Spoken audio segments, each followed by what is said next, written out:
Welcome to Shakti Infotech Diploma in Computer Application lesson number 13. இந்த லெசனில் நாம் பெயிண்டில் ஒரு கம்ப்யூட்டர் டிசைன் எப்படி நாம் பண்ணலாம், ஒரு கம்ப்யூட்டரை வரையணும் எப்படி வரையலான்றது ஸ்டெப் பை ஸ்டெப்பாக பார்ப்போம். ஓகே, பெயிண்ட்டை ஓப்பன் பண்ணிக்கிறேன்.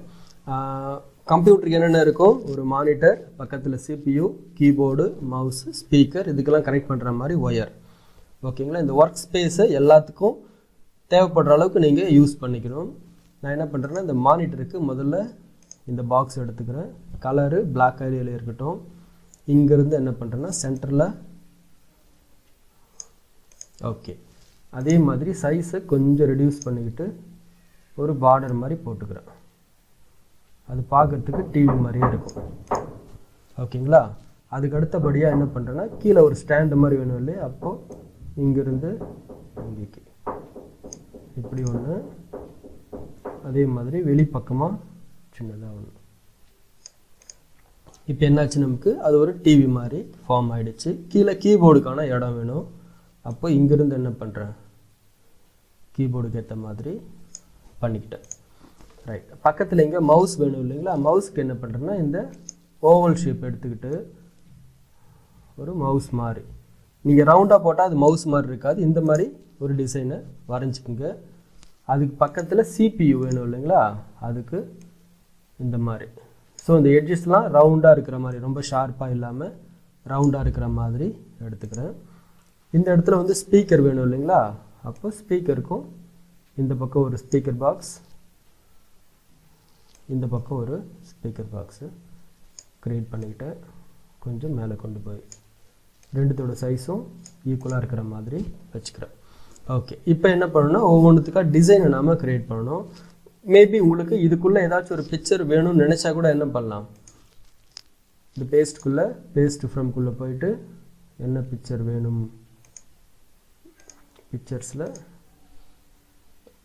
இங்கே இருக்கிற இந்த பிக்சரை நான் ஆட் பண்ணிக்கிறேன். இதோட சைஸ் அப்படியே ரெடியூஸ் பண்ணி கரெக்டாக இந்த ஃப்ரேம்குள்ளே வர மாதிரி செட் பண்ணிக்கும்.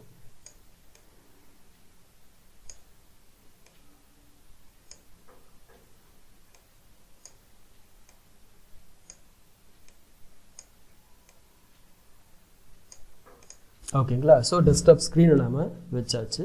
இதுக்கப்புறம் இந்த ஸ்பீக்கருக்கு, இந்த கீபோர்டுக்கெலாம் செட் பண்ண வேண்டியிருக்கும். சில டீட்டெயில்டான இன்ஃபர்மேஷனுக்கு ஸ்க்ரீனை கொஞ்சம் ஜூம் பண்ணிக்கிட்டோம்னா நம்மளால் ஈஸியாக ஒர்க் அவுட் பண்ண முடியும். அதனால் கண்ட்ரோல் கீ ப்ரெஸ் பண்ணிவிட்டு மவுஸோட அந்த ஸ்க்ரோல் பட்டனை ப்ரெஸ் பண்ணோம்னா கொஞ்சம் ஜூம் ஆகும். இப்போ நம்ம என்ன பண்ணலாம், இந்த மவுஸுக்கு ஏற்ற மாதிரி செட் பண்ணிக்கும். இந்த லைன் டூல் எடுக்கிறேன். இங்கேருந்து இங்கே ஒரு கோடு ஒன்று போட்டுக்கிட்டு, இங்கேருந்து இங்கே ஒரு லைன் ஒன்று வரைஞ்சிக்கிட்டு, இங்கே ஸ்க்ரோல் பட்டன் வேணும் இல்லைங்களா, அதுக்கு இங்கே இருக்கிற இந்த டூலை யூஸ் பண்ணிக்கிறேன். சைஸ் கொஞ்சம் சின்னது பண்ணிக்கிட்டு,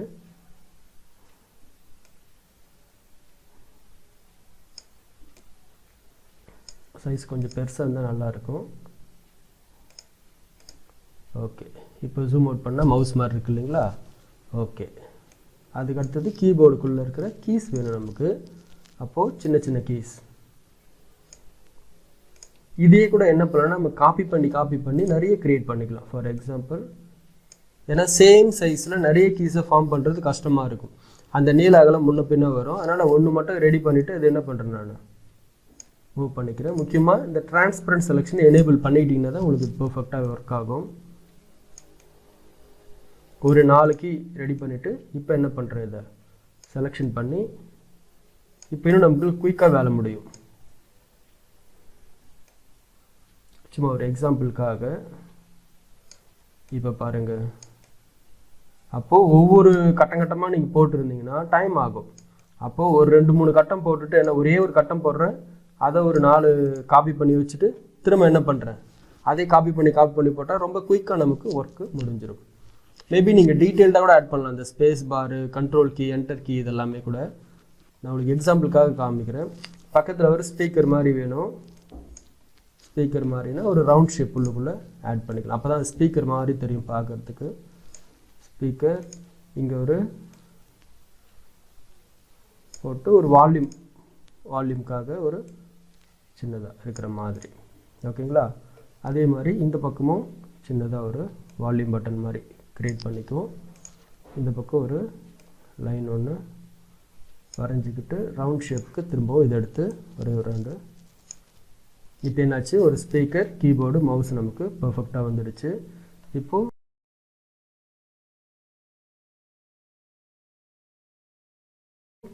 இந்த CPU, இந்த இடத்துல CPUவில் என்ன இருக்கும் அப்படின்னா பவர் பட்டன் இதெல்லாம் இருக்கும் இல்லைங்களா. அப்போது மேலே வந்து சின்னதாக ஒரு பவர் பட்டன், இந்த பக்கம் ஒரு குட்டியாக ஒரு லைட் இண்டிகேட்டர் மாதிரி வச்சுக்குவோம். இது எல்லாமே உங்களோட விருப்பம்தான், உங்களுக்கு என்ன வைக்கணும்னு தோணுதோ அதை நீங்கள் யூஸ் பண்ணிக்கலாம். அதே மாதிரி இதுக்கு கீழே CD வைப்பாங்க இல்லைங்களா, CDக்கு சின்னதாக ஒரு டாட் மாதிரி. அதுக்கப்புறம் கீழே USBலாம் வரும் இல்லைங்களா, அந்த மைக் கனெக்ட் பண்ணுறதுக்காக, ஸ்பீக்கர் கனெக்ட் பண்ணுறதுக்காக. இதுக்காக நான் என்ன பண்ணுறேன்னா கீழே ஒரு கோடு போட்டுட்டு இந்த இடத்துல மைக்குக்கு ஒன்று, அதே மாதிரி ஸ்பீக்கருக்கு ஒன்று. அந்த USBக்காக என்ன பண்ணுறேன்னா இது எடுத்துக்கிறேன், சைஸு இந்த அளவுக்கு வச்சுட்டு இதுங்க ஒரு USB, இங்கே ஒரு USB. அந்த பென்ட்ரைவ் போடுறதுக்காக மேபி உங்களுக்கு அடிஷ்னலாக ஒரு USB தேவைப்பட்டாலும் நீங்கள் ஆட் பண்ணிக்கலாம். இப்போ எப்படி இருக்குது பார்க்கறதுக்கு நல்லா இருக்குது இல்லைங்களா. இப்போ இதை சென்டர் பண்ணிக்கும், இது ரேஞ்ச் செலக்ட் பண்ணிக்கிட்டு இது வரைக்கும் கொண்டு வந்து வச்சுக்கிட்டு தேவையில்லாத ஸ்பேஸ் ரெடியூஸ் பண்ணுறதுக்கு மவுஸ் கர்சர் இங்கே கொண்டு வந்து இப்போது ஜூம். இப்போ என்னாச்சு, நமக்கு பர்ஃபெக்டாக கிடச்சிடுச்சு. இப்போ நீங்கள் ஒயர் மாதிரி போடணும் அப்படின்னா இங்கே இருக்கிற இந்த டூலை யூஸ் பண்ணிக்கிறேன். அதுக்கு முன்னாடி சுவிட்ச் பாக்ஸ் மாதிரி ஒன்று ரெடி பண்ணிக்கும். இதுதான் சுவிட்ச் பாக்ஸ். நான் என்ன பண்ணுறேன்னா ப்ரஷ் டூலில் இந்த டைப் ஆஃப் ப்ரஷ் எடுத்துக்கிட்டு பிளாக் கலர், இங்கே ஒன்று, இங்கே ஒன்று, இங்கே ஒன்று, கரெக்டாக வரல, இங்கே ஒன்று, அதே மாதிரி இங்கே ஒன்று. ஓகேங்களா, சுவிட்ச் பாக்ஸுக்காக பார்க்குறதுக்கு அழகாக இருக்கும், தெரியும் நமக்கு. இது ஒரு சுவிட்ச் மாதிரின்னு வச்சுக்கோமே. அப்போ இது எல்லாத்தையும் என்ன பண்ணுறோம், நம்ம ஒரு கேபிள் வழியாக கனெக்ட் பண்ணுறோம். அப்போது இந்த ஸ்பீக்கருக்கு சைஸை கொஞ்சம் பெருசு பண்ணிக்குவோம், ரொம்ப சின்னதாக இருக்குது. அப்போ இந்த வழியாக இதுக்கு ஒரு கேபிள், இதிலிருந்து இதுக்கு ஒன்று சும்மா ஜாயின் பண்ணிடுறேன். அதே மாதிரி இங்கேருந்து ஒன்று. இந்த மவுஸ் எங்கே போகும், கம்ப்யூட்டருக்கு அந்த CPUக்கு பின்னாடி போகும். அதே மாதிரி கீபோர்டும் CPUக்கு பின்னாடி. அதே மாதிரி மானிட்டரோட கேபிளும் CPUக்கு போகிற மாதிரி இதிலேருந்து ஒரு கேபிள் இதுக்கு வர மாதிரி நம்ம செட் பண்ணியாச்சு. ஓகேங்களா, இப்போ எப்படி இருக்குது பார்க்குறதுக்கு.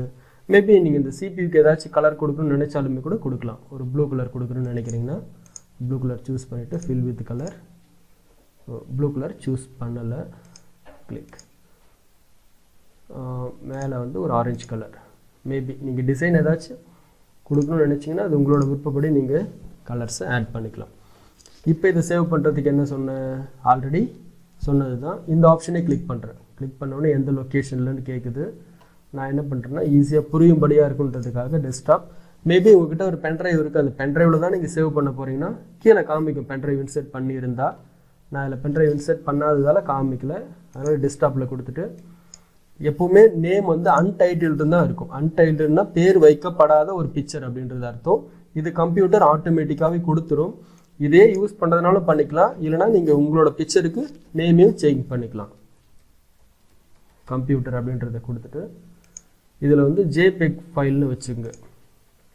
ஏன்னா ஃபைலை பொறுத்த வரைக்கும் நிறைய ஃபார்மேட்ஸ் இருக்குது. ஃபார் எக்ஸாம்பிள் வீடியோ பார்த்தீங்க அப்படின்னா MP4ன்னு சொல்லுவாங்க, AVI ஃபைல் ஃபார்மேட் இருக்குது, MKV ஃபைல் ஃபார்மேட்டில் இருக்குது, VOB ஃபைல் ஃபார்மேட்னு சொல்லிட்டு நிறைய ஃபைல் WAVன்னு இருக்குது.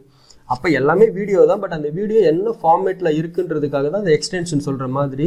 இந்த பிக்சர் கூட பார்த்தீங்க அப்படின்னா நிறைய டைப் இருக்குது. JPEG அப்படின்னாலும் பிக்சர் தான், GIFனாலும் பிக்சர் தான், TIFF, PNGன்னு சொல்லிட்டு நிறைய டைப் ஆஃப் பிக்சர்ஸோட அந்த வெரைட்டிஸ் இருக்குது. நாம் என்ன பண்ணுவோம், பெரும்பாலுமே JPEG யூஸ் பண்ணிக்கலாம். இப்போ சேவ் கொடுத்துட்றேன். இதே நீங்கள் டெஸ்க்டாப்பில் வைக்கிறதா விரும்புகிறதா இருந்தால் ஃபைலு ஆல்ரெடி சொன்ன மாதிரி ஃபில் கலர் கொடுத்தேன்னா என்னாச்சு, நான் வரைஞ்ச கம்ப்யூட்டர் டெஸ்க்டாப்பில் செட் ஆகிடுச்சு. அவ்வளோதாங்க பெயிண்ட்டு. ஸோ இந்த மவுஸை எப்படி யூஸ் பண்ணுறோம், பேசிக்காக ஒரு அப்ளிகேஷன் எப்படி ஓப்பன் பண்ணுறோம், அதுக்குள்ளே இருக்கிற டூல்ஸை யூஸ் பண்ணி ஒரு டிராயிங் எப்படி வரைகிறோம், வரைஞ்சது எப்படி சேவ் பண்ணுறோம், இந்த விஷயங்கள் உங்களுக்கு புரிஞ்சாலே போதும். உங்களுக்கு கம்ப்யூட்டர் ஓரளவுக்கு புரிஞ்சிடுச்சு அப்படின்னு அர்த்தம். அடுத்தடுத்த லெவலில் நம்ம என்ன பண்ணுவோம் அப்படின்னா கீபோர்ட்னா என்ன, அதுக்குள்ளே என்னென்ன மாதிரியான கீஸ்லாம் இருக்குது, அது எப்படி ஃபங்க்ஷன் ஆகுதுன்றதெல்லாம் ஒவ்வொன்றா பார்க்கலாம். இந்த எல்லா லெசனையும் முடிச்சுட்டு வாங்க, அடுத்த லெசனில் மீட் பண்ணுவோம். தேங்க்யூ.